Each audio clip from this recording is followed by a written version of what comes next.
ओम नमो भगवते वासुदेवाय। दोस्तों, आइए श्रवण करते हैं सत्यनारायण व्रत कथा। बोलिए सत्यनारायण भगवान की जय। एक समय नौमिषारण्य तीर्थ में सौनकादि 88,000 ऋषियों ने श्री सूत जी से पूछा, हे प्रभु, इस कलयुग में वेद विद्या रहित मनुष्यों को प्रभु भक्ति किस प्रकार मिलेगी तथा उनका उद्धार कैसे होगा। इसलिए हे मुनि श्रेष्ठ, कोई ऐसा तप कहिए जिससे थोड़े समय में पुण्य प्राप्त होवे तथा मनवांछित फल मिले। यह कथा सुनने की हमारी बड़ी इच्छा है।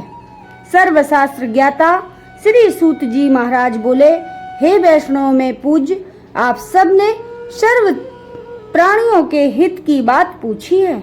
अब मैं उस श्रेष्ठ व्रत को आप लोगों से कहूँगा जिस व्रत को नारद जी ने लक्ष्मी नारायण से पूछा था और श्री लक्ष्मीपति ने मुनि श्रेष्ठ नारद से कहा था, सो ध्यान से सुनो। एक समय योगी राज नारद जी दूसरों की हित की इच्छा से अनेक लोकों में घूमते हुए मृत्युलोक में आ पहुँचे। वहाँ बहुत योनियों में जन्मे हुए प्रायः सभी मनुष्यों को अपने कर्मों के द्वारा अनेक दुखों से पीड़ित देखकर किस यत्न के करने से निश्चय ही इनके दुखों का नाश हो सकेगा, ऐसा मन में सोचकर विष्णु लोक को गए। वहाँ श्वेत वर्ण और 4 भुजाओं वाले देवों के ईश नारायण को, जिनके हाथों में शंख चक्र गदा और पद्म थे तथा वनमाला पहने हुए थे, देखकर स्तुति करने लगे, हे भगवान, आप अत्यंत शक्ति से संपन्न हैं। मन तथा वाणी भी आपको नहीं पा सकती। आपका आदि मध्य और अंत नहीं है।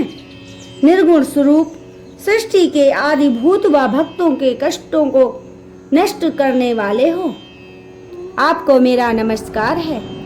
नारद जी से इस प्रकार की स्तुति सुनकर विष्णु भगवान बोले कि हे मुनि श्रेष्ठ, आपके मन में क्या है? आपका यहाँ किस काम के लिए आगमन हुआ है? निसंकोच कहो। तब नारद जी बोले, मृत्युलोक में सब मनुष्य जो अनेक योनियों में पैदा हुए हैं, अपने अपने कर्मों के द्वारा अनेक प्रकार के दुखों से दुखी हो रहे हैं। हे नाथ, मुझ पर दया रखते हो तो बतलाइए कि उन मनुष्यों के सब दुख थोड़े से ही प्रयत्न से कैसे दूर हो सकते हैं। श्री भगवान जी बोले, हे नारद, मनुष्यों की भलाई के लिए तुमने ये बहुत अच्छी बात पूछी है। जिस काम के करने से मनुष्य मोह से छूट जाता है, वह मैं कहता हूँ, सुनो। बहुत पुण्य का देने वाला स्वर्ग तथा मृत्यु लोक दोनों में दुर्लभ एक व्रत है। आज मैं प्रेमवश होकर तुम्हारे से कहता हूँ। सत्यनारायण जी का व्रत अच्छी तरह से विधान पूर्वक करके मनुष्य तुरंत ही यहाँ सुख भोग कर मरने पर मोक्ष को प्राप्त होता है। श्री भगवान के वचन सुनकर नारद मुनि बोले कि उस व्रत का क्या फल है, क्या विधान है और किसने ये व्रत किया है और किस दिन ये व्रत करना चाहिए, विस्तार से कहो। भगवान बोले, दुख शोक आदि को दूर करने वाला, धन धान को बढ़ाने वाला, सौभाग्य तथा संतान को देने वाला, सब स्थानों पर विजय करने वाला, भक्ति और श्रद्धा के साथ किसी भी दिन मनुष्य श्री सत्यनारायण की शाम के समय ब्राह्मणों और बंधुओं के साथ धर्म पारायण होकर पूजा करे, भक्ति भाव से सवाया दे, नैवेद्य केले का फल, घी, दूध और गेहूं का चूर्ण लेवे, गेहूं के अभाव में साठी का चूर्ण, शक्कर तथा गुड़ ले और सब भक्षण योग पदार्थ जमा करके सवाए पर अर्पण कर देवे तथा बंधुओं सहित भोजन करावे। भक्ति के साथ स्वयं भोजन करे, नृत्य गीत आदि का आचरण कर सत्यनारायण भगवान को स्मरण कर समस्त समय व्यतीत करे। इस तरह का व्रत करने पर मनुष्यों की इच्छा निश्चय ही पूरी होती है। विशेषकर कलिकाल में भूमि पर यही मोक्ष का सरल उपाय है। दूसरा अध्याय। श्री सूत जी बोले, हे ऋषियों, जिसने पहले समय में इस व्रत को किया है उसका इतिहास कहता हूँ, ध्यान से सुनो। सुंदर काशीपुरी नगरी में एक अति निर्धन ब्राह्मण रहता था। वह भूख और प्यास से बेचैन हुआ नित्य ही पृथ्वी पर घूमता था। ब्राह्मणों को प्रेम करने वाले भगवान ने ब्राह्मण को दुखी देखकर बूढ़े ब्राह्मण का रूप धर उसके पास जा आदर के साथ पूछा, हे विप्र, नित्य दुखी हुआ पृथ्वी पर क्यों घूमता है? हे श्रेष्ठ ब्राह्मण, यह सब मुझसे कहो, मैं सुनना चाहता हूँ। ब्राह्मण बोला, मैं बहुत निर्धन ब्राह्मण हूँ, भिक्षा के लिए पृथ्वी पर फिरता हूँ। हे भगवान, यदि आप इसका उपाय जानते हो तो कृपा कर कहो। वृद्ध ब्राह्मण बोला कि सत्यनारायण भगवान मनवांछित फल को देने वाले हैं, इसलिए हे ब्राह्मण, तुम उनका पूजन करो, जिसके करने से मनुष्य सब दुखों से मुक्त होता है। ब्राह्मण को सारा व्रत का विधान बताकर बूढ़े ब्राह्मण को रूप धारण करने वाले सत्यनारायण भगवान अंतर ध्यान हो गए। जिस व्रत को वृद्ध ब्राह्मण ने बतलाया है, मैं उसको करूंगा, यह निश्चय करने पर उसे रात में नींद नहीं आई। वह सवेरे ही उठा, सत्यनारायण के व्रत का निश्चय कर भिक्षा के लिए चला गया। उस दिन उसको भिक्षा में बहुत धन मिला, जिससे बंधु बांधवों के साथ उसने सत्यनारायण का व्रत किया। इसके करने से वह ब्राह्मण सब दुखों से छूटकर अनेक प्रकार की संपत्तियों से युक्त हुआ। उस समय से वह ब्राह्मण हर मास व्रत करने लगा। इस तरह सत्यनारायण भगवान के इस व्रत को जो करेगा वह सब पापों से छूटकर मोक्ष को प्राप्त होगा, और जो पृथ्वी पर सत्यनारायण व्रत करेगा वह मनुष्य सब दुखों से छूट जाएगा। इस तरह नारद जी ने नारायण का कहा हुआ ये व्रत तुमसे कहा। हे विप्रो, मैं अब और क्या कहूँ? ऋषि बोले, हे मुनीश्वरों, संसार में इस ब्राह्मण से सुनकर किस किस ने इस व्रत को किया, हम वह सब जानना चाहते हैं। इसके लिए हमारे मन में श्रद्धा है। सूत जी बोले, हे मुनियों, जिसने उस व्रत को किया है वह सब सुनो। एक समय वे ब्राह्मण धन और ऐश्वर्य के अनुसार बांधवों के साथ व्रत करने को तैयार हुआ। उसी समय एक लकड़ी बेचने वाला बूढ़ा आया और बाहर लकड़ियों को देखकर ब्राह्मण के मकान में गया। प्यास से दुखी लकड़हारे ने उसको व्रत करते देखकर लकड़हारा ब्राह्मण को नमस्कार कर कहने लगा कि आप ये क्या कर रहे हैं और इसके करने से क्या फल मिलता है, कृपया करके मुझसे कहो। ब्राह्मण ने कहा, सब मनोकामनाओं को पूरा करने वाला ये सत्यनारायण भगवान का व्रत है। इसकी ही कृपा से मेरे यहाँ धन धान आदि की वृद्धि हुई है। ब्राह्मण से इस व्रत के बारे में जानकर लकड़हारा बहुत प्रसन्न हुआ। चरणामृत ले और प्रसाद खाने के बाद अपने घर को गया। लकड़हारे ने मन में इस प्रकार का संकल्प किया कि आज ग्राम में लकड़ी बेचने से जो धन मुझे मिलेगा उसी से सत्यनारायण देव का उत्तम व्रत करूंगा। ये मन में विचार कर वह बूढ़ा ब्राह्मण लकड़ियां अपने सिर पर रखकर जिस नगर में धनवान लोग रहते थे वह ऐसे सुंदर नगर में गया। उस रोज वहां पर उसे उन लकड़ियों का दाम पहले दिनों से चौगुना मिला। तब वह बूढ़ा लकड़हारा दाम ले और अति प्रसन्न होकर पके केले की फली, शक्कर, घी, दूध और दही, गेहूं का आटा इत्यादि सत्यनारायण भगवान के व्रत की कुल सामग्रियों को लेकर अपने घर गया। फिर उसने सब अपने भाइयों को बुलाकर विधि के साथ भगवान जी का पूजन और व्रत किया। उस व्रत के प्रभाव से बूढ़ा लकड़हारा धन पुत्र आदि से युक्त हुआ और संसार के समस्त सुख भोग कर बैकुंठ को चला गया। तीसरा अध्याय। सूत जी बोले, हे श्रेष्ठ मुनियों, अब आगे की कथा कहता हूँ, सुनो। पहले समय में उल्का मुख नाम का एक बुद्धिमान राजा था। वह सत्यवक्ता और जितेंद्रिय था। प्रतिदिन देव स्थानों को जाता तथा गरीबों को धन देकर उनके कष्ट दूर करता था। उसकी पत्नी कमल के समान मुख वाली और सती साध्वी थी।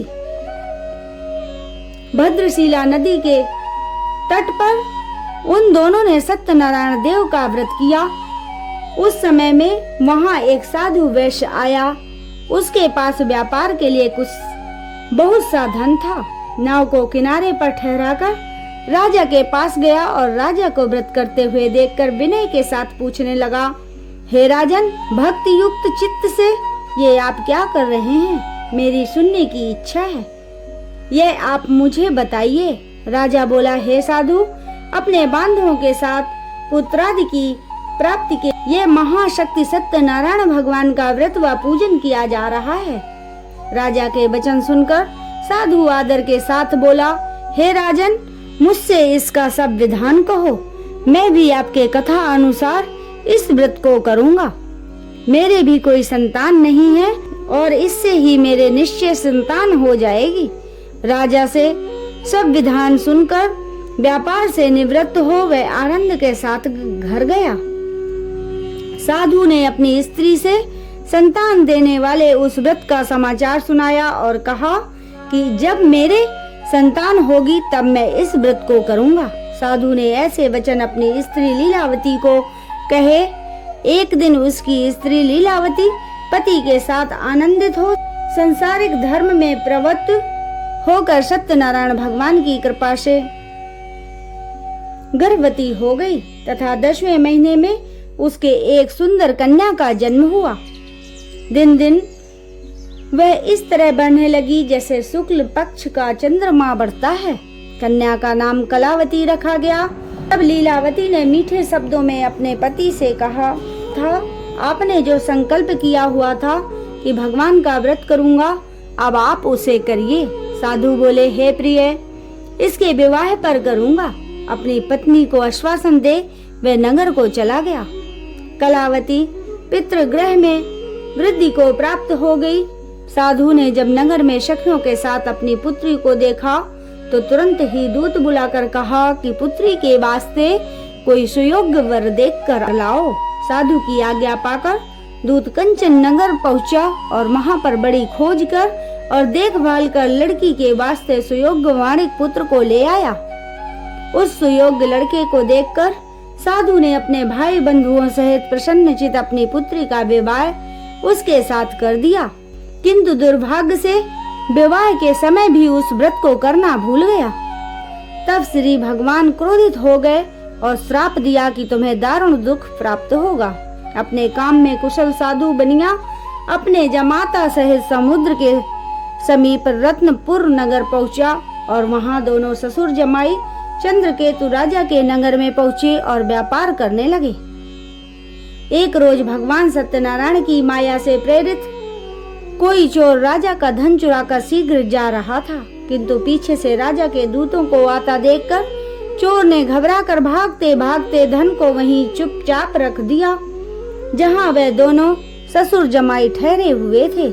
तब दूतों ने उस साधु वैश्य के पास राजा के धन को रखा देखकर दोनों को बांध कर ले गए और प्रसन्नता से दौड़ते हुए राजा के समीप जाकर बोले, ये दो चोर हम पकड़ कर लाए हैं, देखकर आज्ञा दें। राजा की आज्ञा से उनको कठिन कारावास में डाल दिया और उनका धन राजा ने छीन लिया। उसी श्राप द्वारा उनकी पत्नी भी घर पर बहुत दुखी हुई और घर पर जो धन रखा था चोर चुरा कर ले गए। शारीरिक व मानसिक पीड़ा से, भूख प्यास से अति दुखी हो अन्न की चिंता में कलावती एक ब्राह्मण के घर गई। वहां उसने सत्यनारायण व्रत होते देखा। वहां उसने कथा सुनी तथा प्रसाद ग्रहण कर रात को घर आई। माता ने कलावती से कहा, हे पुत्री, दिन में कहाँ रही व तेरे मन में क्या है? कलावती बोली, हे माता, मैंने एक ब्राह्मण के घर सत्यनारायण का व्रत देखा है। कन्या के वचन सुनकर लीलावती भगवान के पूजन की तैयारी करने लगी। लीलावती ने परिवार और बंधुओं सहित भगवान का पूजन किया और यह वर मांगा कि मेरे पति और दामाद भी आ जावें और प्रार्थना की कि हम सबका अपराध क्षमा करो। सत्यनारायण भगवान इस व्रत से संतुष्ट हो गए और राजा चंद्रकेतु को स्वप्न में दिखाई दिए और कहा, हे राजन, दोनों बंदी वैश्य प्रातः ही छोड़ दो और उनका सब धन जो तुमने ग्रहण किया है दे दो, नहीं तो तेरा धन राजपुत्र आदि सब नष्ट कर दूंगा। राजा को ऐसा वचन कहकर भगवान अंतर ध्यान हो गए। प्रातः काल राजा चंद्रकेतु ने सभा में अपना स्वप्न सुनाया और दोनों वाणिक पुत्रों को कैद से मुक्त कर सभा में बुलाया। दोनों ने आते ही राजा को नमस्कार किया। राजा मीठे वचनों से बोले, हे महानुभावों, भाग्यवश ऐसा कठिन दुख प्राप्त हुआ है, अब कोई भय नहीं। ऐसा कहकर राजा ने उनको नए नए वस्त्र आभूषण पहनवाए तथा उनका जितना धन लिया था उससे 2 गुना धन दिलाकर विदा किया। दोनों वैश्य अपने घर को चल दिए। 4था अध्याय। सूत जी बोले, वैश्य ने मंगलाचार करके यात्रा आरंभ की और अपने नगर को चला। उनके थोड़ी दूर पहुंचने पर दंडी वेशधारी सत्यनारायण भगवान ने उनसे पूछा, हे साधु, तेरी नाव में क्या है? अभिमानी वाणिक हंसता हुआ बोला, हे दंडी, आप क्यों पूछते हो? क्या धन लेने की इच्छा है? मेरी नाव में तो बेल तथा पत्ते भरे हैं। वैश्य का कठोर वचन सुनकर भगवान ने कहा, तुम्हारा वचन सत्य हो। ऐसा कहकर दंडी वहां से चले गए और कुछ दूर जाकर समुद्र के किनारे बैठ गए। दंडी के जाने पर वैश्य ने नित्य क्रिया करने के बाद नाव को ऊंची उठी देखकर अचंभा किया तथा नाव में बेल आदि देखकर मूर्छित हो जमीन पर गिर पड़ा। फिर मूर्छा खुलने पर बहुत शोक करने लगा। तब उसका दामाद बोला कि आप शोक ना करें, यह दंडी का श्राप है, अतः उनकी शरण में चलना चाहिए, तभी हमारी मनोकामना पूरी होगी। दामाद के वचन सुनकर वह दंडी के पास पहुंचा। अत्यंत भक्ति भाव से नमस्कार करके बोला, मैंने जो आपसे असत्य वचन कहे थे उनको क्षमा करो। ऐसा कहकर महान शोकातुर हो रोने लगा। तब दंडी भगवान बोले, हे वाणिक पुत्र, मेरी आज्ञा से बार बार तुम्हें दुख प्राप्त हुआ, तू मेरी पूजा से विमुख हुआ है। साधु बोला, हे भगवान, आपकी माया से मोहित ब्रह्मा आदि भी आपके रूप को नहीं जानते, तब मैं अज्ञानी कैसे जान सकता हूँ? आप प्रसन्न होइए, मैं सामर्थ्य के अनुसार आपकी पूजा करूँगा। मेरी रक्षा करो और पहले के समान नौका में धन भर दो। उनके भक्ति भाव वचन सुनकर भगवान प्रसन्न हो गए। उसकी इच्छा के अनुसार वर देकर अंतर ध्यान हो गए। तब उन्होंने नाव पर आकर देखा कि नाव धन से परिपूर्ण है। फिर वह भगवान सत्यदेव का पूजन कर साथियों सहित अपने नगर को चला। जब अपने नगर के निकट पहुंचा तब दूत को घर भेजा। दूत ने साधु के घर जाकर उसकी स्त्री को नमस्कार कर कहा, साधु अपने दामाद सहित इस नगर के समीप आ गए हैं। ऐसा वचन सुन सती ने बड़े हर्ष के साथ सत्यदेव का पूजन कर पुत्री से कहा कि मैं अपने पति के दर्शन को जाती हूँ, तू कार्य पूर्ण करके शीघ्र आना। माता के वचन सुनकर कलावती प्रसाद छोड़कर पति के पास चली गई। प्रसाद की अवज्ञा के कारण सत्यदेव रुष्ट हो गए। उनके पति को नाव सहित पानी में डुबा दिया। कलावती अपने पति को ना देखकर रोती हुई जमीन पर गिर गई। इस तरह नौका को डूबा हुआ तथा कन्या को रोता देख साधु दुखित हो बोला, हे प्रभु, मुझसे या मेरे परिवार से जो भूल हुई है उसे क्षमा करो। उसके दीन वचन सुनकर सत्यदेव प्रसन्न हो गए और आकाशवाणी हुई, हे साधु, तेरी कन्या मेरे प्रसाद को छोड़कर आई है, इसलिए इसका पति अदृश्य हुआ है। यदि वह घर जाकर प्रसाद खाकर लौटे तो इसे पति अवश्य मिलेगा। आकाशवाणी से ऐसा सुनकर कलावती ने घर पहुंचकर प्रसाद खाया। फिर उसने आकर अपने पति के दर्शन किए। तब वैश्य परिवार के सब लोग प्रसन्न हुए। फिर साधु ने बांधुओं सहित सत्यनारायण भगवान का विधि पूर्वक पूजन किया। उस दिन से हर पूर्णिमा व संक्रांति को सत्यनारायण का पूजन करने लगा। फिर इस लोक का सुख भोग कर स्वर्ग को चला गया। 5वां अध्याय। सूत जी बोले, हे ऋषियों, मैं और भी कथा कहता हूँ, सुनो। प्रजा पालन में लीन तुंगध्वज नाम का राजा था। उसने भी भगवान का प्रसाद त्याग कर बहुत दुख पाया। एक समय वन में जाकर पशुओं को मारकर बड़ के पेड़ के नीचे आया। उसने भक्ति भाव से ग्वालों को बांधों सहित सत्यनारायण का पूजन करते देखा। राजा देखकर भी अभिमान बस ना वहां गया और ना नमस्कार किया। जब ग्वालों ने भगवान का प्रसाद उसके सामने रखा तो वह प्रसाद को त्याग कर अपनी सुंदर नगरी को चला गया। वहां उसने अपना सब कुछ नष्ट पाया तो वह जान गया कि यह सब भगवान ने किया है। तब वह विश्वास कर ग्वालों के समीप गया और विधि पूर्वक पूजन कर प्रसाद खाया तो सत्यदेव की कृपा से सब पहले जैसा हो गया तथा सुख भोग कर मरने पर स्वर्गलोक को गया। जो मनुष्य इस परम दुर्लभ व्रत को करेगा, भगवान की कृपा से उसे धन धान की प्राप्ति होगी। निर्धन धनी होते हैं, बंधी बंधन से मुक्त होकर निर्भय हो जाता है, संतानहीनों को संतान प्राप्त होती है, सब मनोरथ पूर्ण होकर अंत में वैकुंठ धाम को जाता है। जिन्होंने पहले इस व्रत को किया है उसके दूसरे जन्म की कथा कहता हूँ। वृद्ध सतानंद ने ब्राह्मण सुदामा का जन्म लेकर मोक्ष को पाया। उल्का मुख नाम का राजा दशरथ होकर वैकुंठ को प्राप्त हुआ। साधु नाम के वैश्य ने मौरक ध्वज बनकर अपने पुत्र को आरे से चीर कर मोक्ष प्राप्त किया।